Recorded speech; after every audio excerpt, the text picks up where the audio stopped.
Frank Walk is about as evil as a man can be.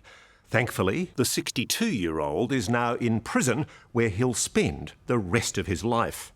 For years before, he'd been free to commit atrocious attacks on women, including rape and murder. And if that isn't horrendous enough, what's truly alarming is we now know Walk's crime spree could have and should have been stopped as soon as it began.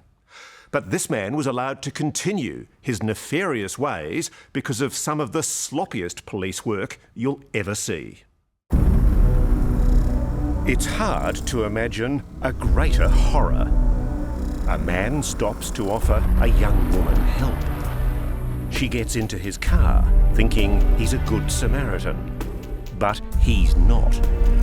He drives her to an isolated home in the countryside of far north Queensland, where she's held captive, tortured, and repeatedly raped. Yet remarkably and heroically, after 6 hours, she somehow manages to escape. I just ran as far as I could run away from him. I didn't care I was naked or not.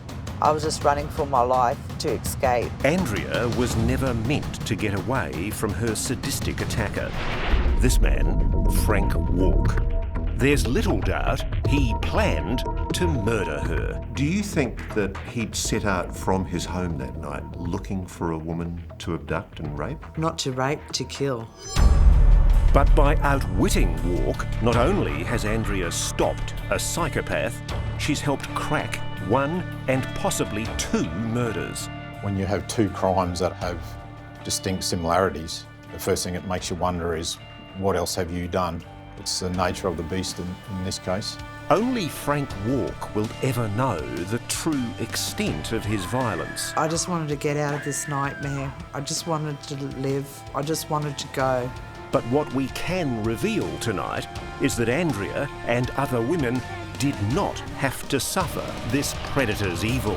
Police could and should have caught him years ago.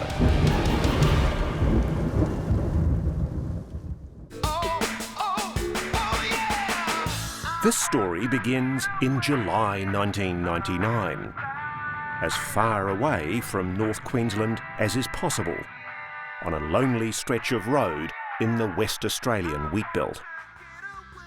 Teenager Hayley Dodd is walking along the highway between Badgingarra and Moora.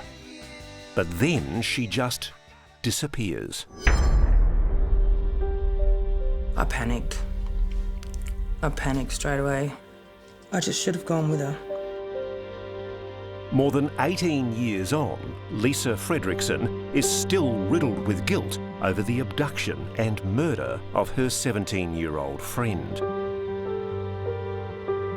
The girls had been working as roustabouts at a sheep property when Hayley decided to hitchhike by herself to a family friend's farm. I didn't want her to go alone. What are your last memories of her before she left that morning? She was running around, getting her stuff ready. I gave her some money some coins to be able to call me when she got there, and kissed her on the forehead and said I would see you in a couple of days. When Hayley failed to arrive at the farm, police quickly launched a search. This, Ross, is likely the last place that Hayley was seen or in this general vicinity. Back then, the lead detective was Eddie Rowe. Right from the beginning, he was convinced they were looking for a body. It doesn't matter how insignificant the information, it may be information that will help us in the long term. But police bosses dismissed Hayley as a missing person, completely disagreeing with their cop on the ground. I believe that we were looking at an abduction in the best case scenario and a murder in the worst case scenario. With no trace of Hayley, Lisa Fredrickson proved a critical witness. She remembered exactly what the teen was wearing and even sketched a distinctive pair of earrings Hayley had bought just 2 days before she vanished. I knew what they looked like were just small, about 2 to 3 centimetres, turquoise bluish stone. Despite reluctance from his superiors in Perth, Eddie Rowe and his team continued their investigation and identified dozens of potential murder suspects in the area. One who stood out was 43-year-old Frank Walk. The groundsman at the local school lived on the same road where Hayley was last seen. He only really became a suspect after his housemate came forward. On the morning Hayley was abducted, Walk had borrowed his housemate's white Holden ute to go shopping in the nearby town of Moora. But when he returned home, the housemate noticed the vehicle had been damaged. The indicator arm on the vehicle had been broken off. The shopping that Walk had done in Moora had not been put away, it had just been dumped in the kitchen area. Did that raise a suspicion? It's like someone's in a panic to get away or get from something they've already done. That suspicion led to police searching Walk's home and the Holden ute.